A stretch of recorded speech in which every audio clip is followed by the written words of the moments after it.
làfáà kan ó ṣe jáde mẹ́ẹ̀ sọ wípé ó fẹ́ negotiate pẹ̀lú àwọn terrorist Gumi tó wà bẹ̀ yìí.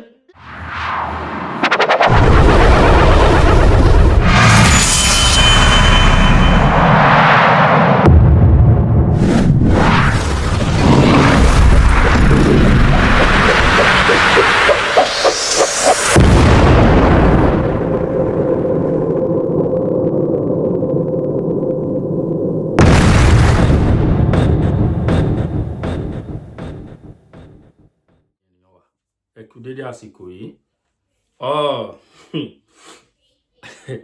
Orí ọ̀rọ̀ tó ń lọ la ṣì wà o. Ẹ wá gbọ́n tí àfáà yìí wí. Àfáà yìí fọ́ igba yàngà, ó fọ́ pẹ́tẹpẹ́tẹ. Ṣùgbọ́n nǹkan tó wà nínú ọ̀rọ̀ yìí ni wípé màá fẹ́ kẹ́ tẹ́tí, kẹ́yìn náà kẹ́ máa wo ṣùgbọ́n tó wà nínú ẹ̀.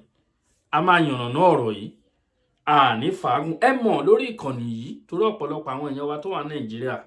People are complaining pé fídíò wa ń gùn jù bá ń wèsì dátà. Àwọn wèsì dátà dẹ̀ mọ̀ pé kò rọrùn nísìnyí. Àwọn èèyàn tó wà nílé wọ́n try o. Ẹ jẹ́ ká máa yìn wọ́n o. Ẹ jẹ́ ká wá sọ̀rọ̀sọ̀rọ̀. Ẹ jẹ́ ká máa yìn wọ́n. Ẹ jẹ́ ká máa yìn wọ́n o. Ẹlòmíì máa ṣe dátà 5,000 kò ní lo ọ̀sẹ̀ kan owó tó yẹ kán fi jẹun tó dẹ̀ fi ń wo gbogbo nǹkan láti lè máa rí situation of things bí nǹkan ṣe ń lọ káàkiri lórí àgbáyé. Ẹni tí ò bá dẹ̀ sí lórí ayélujára ẹnìyẹn ti loss. Ó ti loss. Èèyàn gbọ́dọ̀ mọ nǹkan tó ń lọ lọ́tùn lósì. Mo kí yín. Iná ò ní tọ́wọ́ yín. Ẹ̀yin èèyàn wa. Ẹ wá gbọ́n tí àfáà yìí sọ lórí ìpànìyàn. Àwọn kan sọ pé kò sí genocide ní Nàìjíríà. Tọ́ ó ti dójú ẹ̀. Ẹ ṣáàrin lọ́tùn lósì gbogbo ọ̀rọ̀ tí àwọn ènìyàn ń sọ. Èmi sì dúró lórí ọ̀rọ̀ tí èmi ń sọ tí mi ò dẹ̀ ní mẹ́nu kúrò ńbẹ̀ o. Èmi ò ní mú ẹnu kúrò, mi dẹ̀ ní yẹ̀gẹ̀rẹ̀ lórí ẹ̀. Òun náà ni wípé kí ààrẹ Amẹ́ríkà kan máa bọ̀ ní Nàìjíríà kan wá gbà wá sílẹ̀ kò jù bẹ́ẹ̀ lọ. Anything tó bá fẹ́ tí Nàìjíríà bá fẹ́ dà kó dà lẹ́yìn ìgbà tó bá gbà wá sílẹ̀ lọ́wọ́ àwọn Boko Haram. Nǹkan tó bá fẹ́ sọ dẹ̀ Nàìjíríà dà kan sọ dà. A ó lọ sókè lọ́hùn. Ẹ gbọ́ nǹkan tí wọ́n sọ. Ó ṣe jáde mẹ́ẹ̀ sọ wípé ó fẹ́ negotiate pẹ̀lú àwọn terrorist Gumi tó wà bẹ̀ yìí bí bàbá yìí náà ṣe disturb Nàìjíríà nìyẹn. Negotiate pẹ̀lú terrorist nítorí kíni? Ẹ jẹ́ padà sọ tọ̀rọ̀ náà. Ìfẹ́ sọnù láàrin Kìrìsìtẹ́nì àti Mùsùlùmí. Àwọn ṣẹ́gbẹ́ kí Amẹ́ríkà mẹ́bọ kọ́ mẹ́bọ ìlú wọn l'Amẹ́ríkà wọ̀ rí tó nítumọ̀. Gumi fúnra ẹ̀ threat ní fún Nàìjíríà yìí. Èmi ò wá láti support èèyàn kankan be it Muslim be it Christian lórí ọ̀rọ̀ genocide. Àwa jáde there is no Christian genocide. They are killing Christians as much bí wọ́n ṣe ń pa Christians wọ́n ń pa Muslims náà. Even numbers the Mùsùlùmí tí wọ́n ti pa ó ju Christians lọ but ìgbà táwa dákẹ́. Nígbà táwọn pastors ń sọ̀rọ̀ ń ṣe pé wọ́n pa wá ẹwà dúró àwọn tó wọ́n pa ń plẹ̀tù. Abubakar Gumi yìí náà ló sọ wípé over his dead body ni Christian máa rúlẹ̀ Nàìjíríà yìí. Ṣé ẹ̀ sí láyé ni? Àwa ni wíìs Ahmed Abubakar Gumi tó jẹ́ pé ìjọba ibo ló ti negotiate pẹ̀lú terrorist láyé. Ibi ó yẹ ẹ̀sìn mẹ́ ṣiṣẹ́ lọ ẹwà active bọ̀tẹ́ bá ti mọ́ àwọn èèyàn àbáyé negotiate ibo ló ti ṣe. Èmi ò wá láti support èèyàn kankan be it Muslim be it Christian lórí ọ̀rọ̀ genocide. Aṣọ sọ́tún aṣọ sọ́sí and these are facts. Quote me anywhere gbogbo nǹkan tí mo fẹ́ sọ yìí these are what? Facts. Ìwọ náà bọ́ sọ̀rọ̀ láì kó wa. Head of Nigerian Army Chief of Defence Staff wa Christian ni Olúfẹ́mi Olúyèdè. IG wa Inspector General of Police Christian ni Káyọ̀dé Ẹgbẹ́tókun. And the Nigerian security tracker data collected by Council on Foreign Relations. Mo bluff o, mo mọ̀ nǹkan tí mo sọ o. Nǹkan tí mo sọ yìí quote me anywhere wọ́n náà wà. Data wọn sọ wípé Boko Haram wọ́n ti àtáàkì 83 churches. Wọ́n dẹ̀ àtáàkì 72 mosques. Ṣé ń tẹ̀lé mi? Boko Haram ti pa more than 2,000 Muslims. Boko Haram ti pa more than 1,500 Christians. Èwo ló pọ̀ jù? Dá mi lóhùn. But have business with the figure. We do not have business with the figure. Iye èèyàn tó ṣe kíní kan. Ṣé àwọn ẹ̀mí tó ń bọ̀ yìí ṣẹ́mi eṣinṣin ni àbí téèyàn? We do not have problem with the belief. Christian ni o, Muslim ni o, ẹlẹ́bọ ni o, kò sí nǹkan tó kọ̀ wá. Sáwọn èèyàn bí tiwa kọ́ ló ń kú ni. Why do you come and centralize here? It is Christian genocide. These are facts.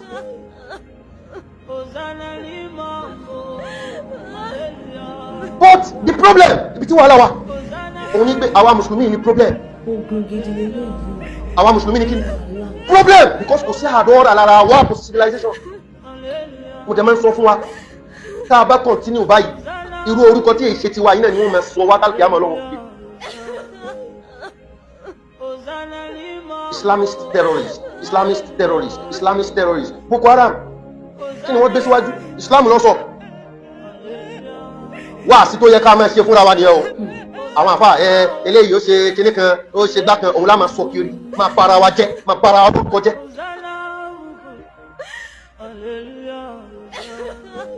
Al-Qur'an ni dẹ̀ sọ fún ẹni Suratul Ma'idah wípé man qatala nafsan bighayri nafsin aw fasadin fil ard. Ẹni tó bá pa ẹ̀mí kan tí ò lẹ́tọ̀ọ́ sí àbò ṣèbàjẹ́ kan nílẹ̀ faka annama qatala an-nasa jami'an, ó dàbí ẹni tó pa gbogbo ẹ̀mí ni. Wa man ahyaha, ẹni tó bá yí ẹ̀mí kan faka annama ahya an-nasa jami'an, ó dàbí ẹni tó yẹ gbogbo ẹ̀mí ni.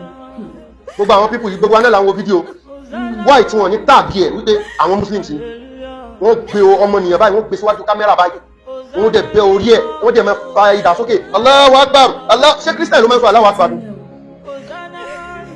Ṣáwọn Júù ni wọ́n sọ Allahu Akbar? Ṣáwọn oníṣògo ni wọ́n sọ Allahu Akbar? Ẹ jẹ́ bọ́dá lọ́sọ̀ gbọ́rọ̀ náà.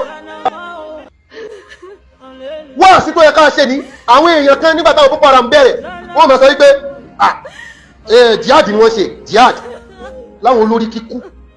Káfà kan jáde kó máa sọ pé jihad láwọn yẹn ṣe. Now, let's go back to the fact. Fact tún lélẹ́yìí, ó lè wà. Nigeria is the largest Islamic Christian on earth. Ìlú tó jẹ́ pé bí Mùsùlùmí ṣe pọ̀ ni Christian náà ṣe pọ̀. Mo sọ pé Mùsùlùmí Nàìjíríà ló pọ̀ jù, má sì mí gbọ́. Ká sọ pé percentage Mùsùlùmí sí Kristẹni bọ́n ṣe pọ̀ jù láyé Nàìjíríà ni. Quote me anywhere, wọ́n náà lọ wà. Tọ́lọ́ náà sọ fún wa nínú Al-Qur'an wípé walau sha'a rabbuka laja'ala an-nasa ummatan wahidatan wa la yazaluna mukhtalifin. Tó bá wù Ọlọ́run, á ṣe everybody Christian. Tó bá wù, á ṣe everybody Muslim. Tó bá wù, á ṣe everybody lẹ́lẹ́bọ̀. Wa la yazaluna mukhtalifin. Ọlọ́run ni ẹ̀ní yẹ ẹ̀ní gbò, ẹ̀ní wà lójú kan náà. Ọlọ́run ló ti sọ ìnà ayé Al-Qur'an ni. Ọlọ́run ti sọ fún wa wípé walawla daf'u Allahi an-nasa ba'dahum bi ba'd. Ọlọ́run ní tí èbá ṣe wípé a fi apá kan dáàbò bo apá kan, Mùsùlùmí ò gbọdọ̀ sọ pé torí tiwa yìí nìkan lọ́lọ́run ṣe ṣẹ́kù Nàìjíríà onírọ́ ni ọ́. Kírísítánì ò gbọdọ̀ sọ pé àdúrà wa nìkan ló jẹ́ kí Nàìjíríà ṣẹ́kù onírọ́ ni wọ́n náà. Wàláhì àwọn bàtálá ni onírọ́ ni ẹ́. Ọlọ́run ní walawla daf'u Allahi an-nasa ba'dahum bi ba'd. Tí ò bá ń ṣe pé a fi apá kan dáàbò bo apá kan ni. Lahuddimat sawami'. Ọlọ́run ní gbogbo ibi táwọn fadá tó máa ń kójọ sí, gbogbo ẹ̀ ni ò bá ti parun. Wa biya'un, gbogbo àwọn churches ni ò bá ti parun. Wọ́n sọ̀lẹ̀ wọ́tún gbogbo àwọn sínágọ́gù táwọn èèyàn lọ ń ṣàdúrà sílẹ̀ sí ń bẹ̀, gbogbo ẹni ò bá ti parun. Wa masajidu yuzkaru fiha ismullah, àti gbogbo àwọn mọ́sálásí táwọn èèyàn ti ń dárúkọ Ọlọ́run, tí ìbá ń ṣe pé à ń fi apá kan dáàbò bo apá kan, Ọlọ́run wọlé àwọn èèyàn kan mọ́ra wọn lára ni. Ohun tí mo wá fẹ́ lò mẹ́sẹ̀jì eléyìí títí wá ni ẹ́ tó ní kálukú lọ máa wà.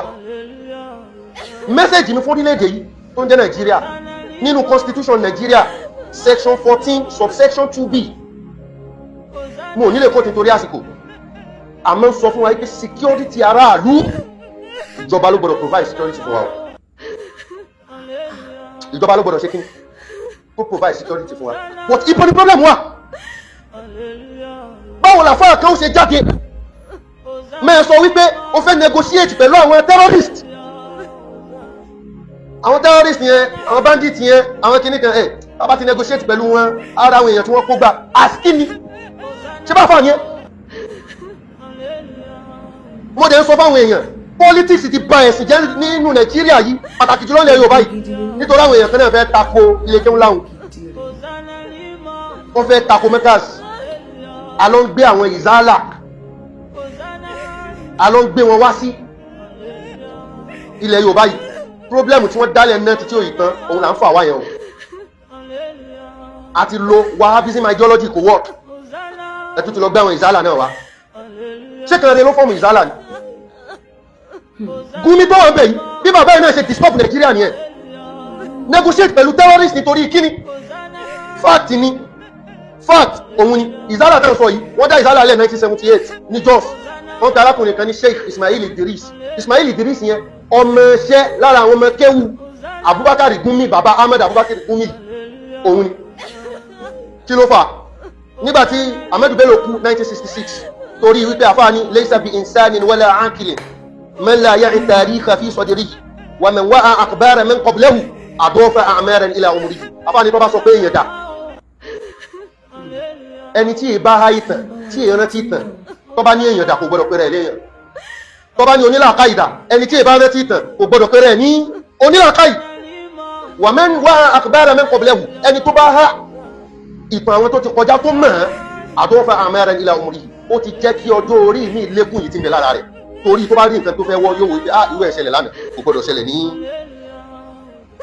bàbá rẹ̀ yìí ní 1966 tá Ahmed Bello kú lára àwọn ọmọ tó ń bẹ lẹ́yìn Ahmed Bello yìí Abubakar Gumi ẹ̀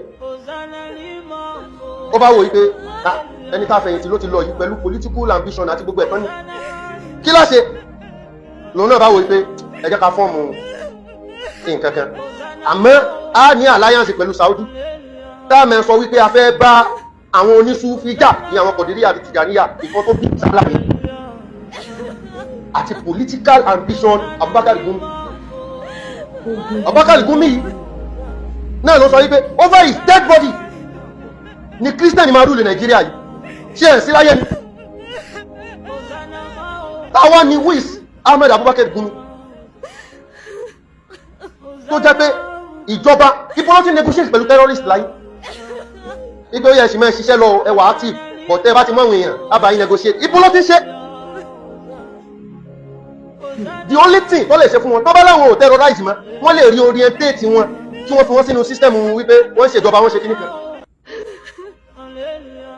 ẹ dákun àwọn tí wọ́n ṣe yìí kí ni wọ́n pera wọn mùsùlùmí ló ń pera wọn so tí wọ́n bá lébẹ̀lì wa láti ta iṣẹ́ tó yẹ káwà fà máa ṣe rẹ̀ wípé èyí tí wọ́n ń ṣe yóò ṣe ìsìlámù àbájáde there is no Christian genocide they are killing Christians as much bí wọ́n ṣe ń pa Christians wọ́n ń pa Muslims náà even numbers the Mùsùlùmí tí wọ́n ti pa ó ju Christians lọ òtìgbà táwọn dákẹ́ nígbà táwọn pastors ń sọ̀rọ̀ ń ṣe pé wọ́n ń pa wá ẹwà dúró àwọn tí wọ́n pa ń plẹ̀tù àwọn ọmọ ẹ̀sọ́ pé jihad ni wọ́n ń ṣe àmẹ́jọ wa èyí tí máa fi parí ẹ̀ fún gọ́ọ̀mẹ́ntì tí wọ́n bá mọ̀ nǹkan tí wọ́n ń ṣe Gumi fúnra ẹ̀ threat ni fún Nàìjíríà yìí Gumi fúnra ẹ̀ is a threat to the Federal Republic of Nigeria. ṣé wọ́n rẹwà ìgbà tí ìfẹ́ sọnù láàrin Yorùbá àti Haúsá àti Ìgbò ìfẹ́ sọnù láàrin Kìrìsìtẹ́nì àti Mùsùlùmí àwọn sẹ́gbẹ́ kí Amẹ́ríkà mẹ́bọ kọ́ mẹ́bọ ìlú wọn l'Amẹ́ríkà wọ̀ rí tó nítumọ̀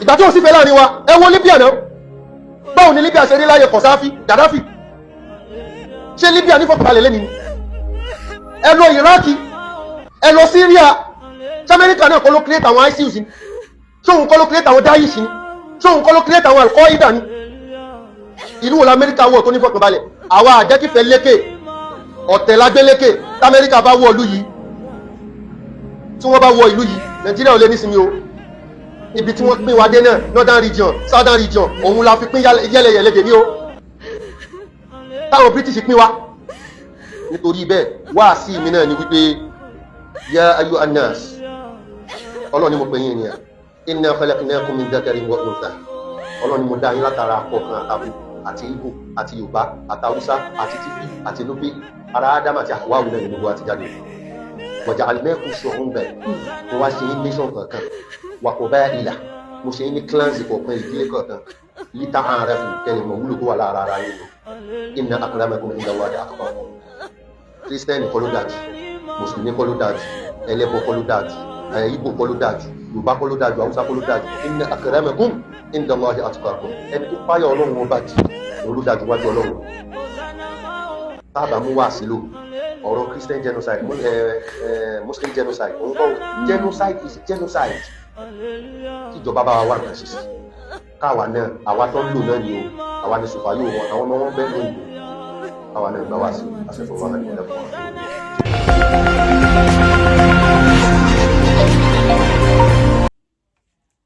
Ẹ káàbọ̀ padà ẹ̀yin ènìyàn. Ṣé ẹ gbọ́n tí àáfàá sọ? Ọ̀rọ̀ ò yẹ lórí ọ̀rọ̀ Gúnmi o. Gúnmi lọ́tún, Gúnmi lósì. A ti ń pariwo Gúnmi, ó ti lé lọ́dún márùn-ún sìn tá a ti ń pariwo Gúnmi. Gúnmi lẹ́ẹ̀rí tá fẹ̀ kẹ̀kẹ́ sáàárín àwọn agbésùmọ̀mí tí wọ́n á jọ máa ṣe mítìn. Gbogbo ọ̀rọ̀ tó ń lọ ẹ lọ gbọ́ ọ̀rọ̀ tí Gúnmi ń sọ, ẹ lọ gbọ́ ohun tí Gúnmi ń sọ lórí ọ̀rọ̀ tó wà ńlẹ̀ yìí. Pé Amẹ́ríkà bá wá kán máa worsten everything ni. Ṣé lóòótọ́ ni ẹ̀yin ọmọ ènìyàn? Wọ́n ní tí Amẹ́ríkà bá wá sí Nàìjíríà kí wọ́n máa wá worsten ẹ̀ ni. Pé kán negotiate pẹ̀lú bandit. Ẹ gbọ́ nǹkan tí bàbá yìí sọ lórí bàbá Gúnmi gan fúnra rẹ̀, bàbá tó bí Gúnmi. Gúnmi náà ló sọ pé ní ṣe fojú ní Christian àti di president of Nigeria. Ẹ mọ̀ nǹkan tó fojú Jonathan rí lórí Jonathan, ìjọba Jonathan náà fi dá gbogbo Boko Haram sílẹ̀ o, tí gbogbo ẹ̀ fi dà bó ṣe dà lénìí. In fact, ní ìgbà tí ìjọba Saudi Arabia ti dá Gúnmi padà láti ìlú wọn, ló yẹ kí ìjọba Nàìjíríà ti gbé ìgbésẹ̀ lórí ọ̀rọ̀ ẹ̀. Abẹ́rẹ́ pé wọ́n ní gbogbo dátà wọn sọ́wọ́ ni wọ́n mọ̀ nǹkan tó ń lọ torí wọ́n mọ̀ pé ó wà lára àwọn olórí àwọn Boko Haram. Ìjọba Nàìjíríà ń dákẹ́ ń wò ni. Èmi ò mọ negotiation tó wà láàárín wọn torí àwọn ló ń rùlù Nàìjíríà. Let us leave their land for them. Ẹ jẹ́ ká fi Nàìjíríà wọn fún wọn, káwa di ilẹ̀ Yorùbá wa mú. Ilẹ̀ tí bàbá wa jogún fún wa ká dibẹ̀ mú.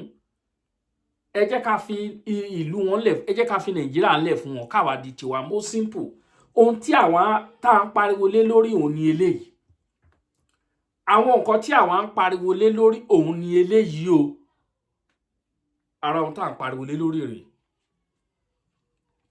Ẹ jẹ́ ká fi Nàìjíríà lẹ̀ fún wọn. As simple as that.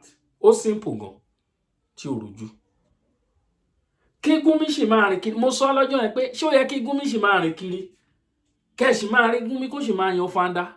Àwọn tó ń pani, àwọn rìn fanda, àwọn ẹlẹ́ṣẹ̀, wọ́n rìn fanda, ẹni tí ó ṣẹ̀, wọn ò jẹ́ kó rí mú mi. Abẹ́ gbọ́rọ̀ tí Chief Olóyè Ìgbòho tó sọ sí Gúnmi last time nígbà tó ń sọ̀rọ̀ sólóyè. Ẹ̀yin èèyàn. Ní Gúnmi táyé ayé ẹ̀ ti bàjẹ́ yẹn. Ṣùgbọ́n nǹkan tó wà ní ọ̀rọ̀ tí bàbá yìí sọ ni wípé wọ́n ní Muslim ni wọ́n pa jù ẹjọ́ ẹ̀yin èèyàn nínú comment section. Ṣé lóòótọ́ ni? Torí ọgbọ̀ngbọ́n ni àfáà fi sọ ọ̀rọ̀ wọn yẹn tó lè jẹ́ pé ẹ mọ̀ pé sọ̀rọ̀sọ̀rọ̀ kó mọ bá ṣe sọ torí àwọn tó mọ̀ ń gbọ́ àwa mọ̀rọ̀ ń gbọ́.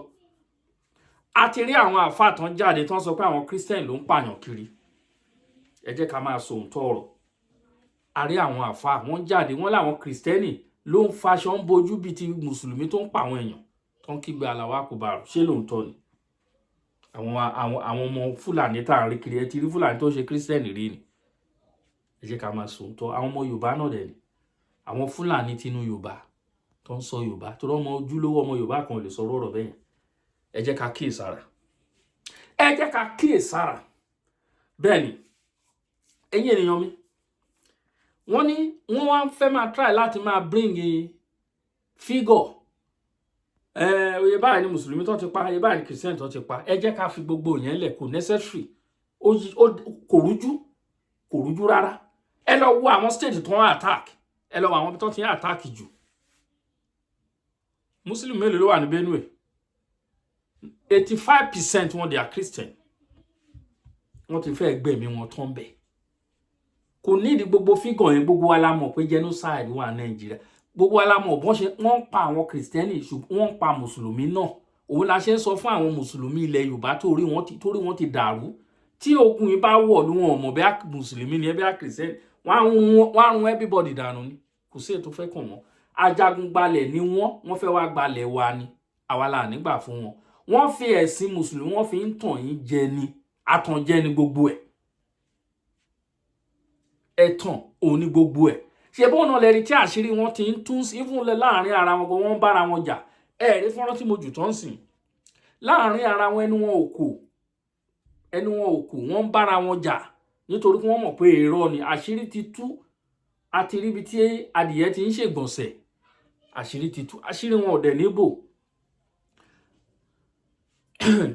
wọ́n fẹ́ wá fi kọ́ńkà wa ni wọ́n fẹ́ fi divide wa ni kò dẹ̀ yẹ ká gbà fún wọn kò yẹ kí a gbà fún wọn ó yẹ ká ṣera wa kan lóṣùṣù ọwọ̀ ẹ jẹ́ ká ṣera wa lóṣùṣù ọwọ̀ àwọn lákúráwá àwọn bandit àwọn Boko Haram lè ya wọ̀lú kẹ́ máa pa àlàwà kùbàrò kò lè gbà yín sílẹ̀ ẹ lè pe Jésù ò lè gbà yín sílẹ̀ tẹ́ bá pe àwọn nǹkan baba ńlá wọn wá dá yín lóhùn tẹ́ bá pè wọ́n bóyá kẹ́ ṣe pè wọ́n wá dá yín lóhùn torí ẹ wo wọ́n ṣe gba Ìlọrin mọ́ wa lọ́wọ́ ṣé kìí ṣe nǹkan ìtìjú ni the same thing náà fẹ́ ṣe ń sìn wọ́n ń bọ̀ díẹ̀díẹ̀ nígbà táwọn ọmọ ogun Ìbàdàn lọ pàdé wọn lóṣogbo ojú láńsọ lẹ́rù wọ́n fi ń gbọmọ lọ́wọ́ òkúrọ́ ni nínú ọdún gbọ̀nrọ̀gọ̀dọ̀ lọ́hùn ẹ jẹ́ ká ṣera wa lóṣooṣù ọwọ́ gbogbo fígọ̀ àfáà sọ òótọ́ ọ̀rọ̀ wà ní ọ̀rọ̀ tó sọ òótọ́ ọ̀rọ̀ wà ń bẹ̀ ṣùgbọ́n ẹ jẹ́ ká kíyèsára ẹ jẹ́ ká kíyèsára ẹ jẹ́ ká kíyèsára ẹ̀yin ọmọ Yorùbá ẹ rí orí ayélujára ẹ rí gbogbo ọ̀rọ̀ táwọn ènìyàn ń sọ ẹ gbọ́ nǹkan táwọn ènìyàn àwa gbọ́ra wa gan yé àgbọ́ra wa yé wọ́n ní kí wọ́n máa wà káwá dúró dìgbà àwọn ìjọba ò ṣe anything ẹ jẹ́ kí nǹkan tí Amẹ́ríkà sọ ẹ jẹ́ kó jẹ́ bí àláàtì fún wa ẹ jẹ́ kó jẹ́ bí ìtanijí fún orílẹ̀-èdè Nàìjíríà kó jẹ́ ìtanijí kí wọ́n fi jí ìjọba wa kí wọ́n gbégbésẹ̀ gẹ́gẹ́ bí bàbá Adébóyè ṣe sọ mo di ọ̀rọ̀ yẹn mú ọ̀rọ̀ gidi ni bàbá yẹn sọ bẹ́ẹ̀ ó ní kí ìjọba Tinubu lọ bá Donald Trump kó lọ bá kó sọ pé kó fún un ní 100 days kí Tinubu kó padà wá bá àwọn chief of army staff chief defence staff gbogbo ẹ̀ kó bá àwọn gbogbo kó sì tún kọjọ ṣe meeting kó lóun fún wọn ní 90 days kán fi clear gbogbo àwọn nǹkan tó wà nílẹ̀ mo like àdíà yẹn tó bá wá jù bẹ́ẹ̀ lọ tí wọ́n bá rí nǹkan ṣe sí kí Donald Trump máa kó wọn bọ̀ ẹ wo fídíò lóríṣiríṣi táwọn èèyàn ń jù wọ́n lọ trace àwọn fídíò kọ̀ọ̀kan pé àwọn ìjọba àwọn Amẹ́ríkà ti ń bọ̀ lóòótọ́ àwọn ọmọ ogun Amẹ́ríkà wọ́n ti ń sọ̀rọ̀ lórí ọ̀rọ̀ even though mo rí fídíò òyìnbó Amẹ́ríkà òyìnbó ó sọ̀rọ̀ lórí ọ̀rọ̀ Nàìjíríà pé they are coming kì í ṣe àwọn ọmọ Yorùbá tẹ̀ ń rí yẹn nìkan ló ń sọ̀rọ̀ lórí ẹ̀ ẹ jẹ́ ká máa gbáradì wọ́n mọ ibi tí wọ́n fẹ́ lọ kọlù ẹ̀yin ọmọ Yorùbá ẹ yé máa bẹ̀rù wọ́n mọ ibi tí wọ́n ń lọ north they are going to north wọ́n mọ gbogbo kí lẹ fi ń ṣe ẹ fi Amẹ́ríkà ń ṣeré don't go there ẹ fi Amẹ́ríkà ń ṣeré no go area ni don't joke with them wọ́n mọ ibi tí wọ́n ń lọ they know people they know them they go and fetch them out wọ́n ní list orúkọ gbogbo àwọn tó wà ní ìjọba lọ́wọ́lọ́wọ́ ń sìn tó ń fẹ́ wa lápè they had their list kí la wá ń bẹ̀rù fún kí nìkan tá à ń bẹ̀rù fún kí nìkan tá à ń bẹ̀rù ṣé ẹ̀yin tẹ́ ń bẹ̀rù kẹ́ni kan máa wá ṣé ẹ wà lára wọn ni ṣé ẹ wà lára àwọn tó ń pààyàn ni that is my question for you ẹ̀yin tí ẹ ń pariwo pé ẹ kàn máa wá o kíní kan ṣé ẹ̀yin náà ní ẹ wà lára àwọn tó ń pa ṣé alámílẹ̀ jẹ́ ni tẹ́ bá ti mọ̀ pé ẹ̀jẹ̀ bẹ́ẹ̀ mẹ́nu yín dákẹ́ mìṣọ́nu lẹ́dẹ̀ẹ́ kan àlùmọ́nì tó ń sọ̀rọ̀ nípa ẹ̀ lásẹ̀sì sí ẹ̀ lásẹ̀sì sáwọn nǹkan àlùmọ́nì so kí ló wá ń bẹ̀rù fún kí lẹ̀ wá ń bẹ̀rù fún what are you talking ẹ wo mo kí wa lógúnlógún lọ́gbọ̀nlọ́gbọ̀n ẹ̀yin ènìyàn mi èmi ọmọ ọ̀rẹ́ yín lólùfẹ́ náà ní Akalamago TV show ẹ̀yẹ méjì òkè jàṣà mo kí wa o please if you are watching for the first time don't forget to subscribe to follow us drop your perspective drop your comment we will reply you as soon as possible thank you all.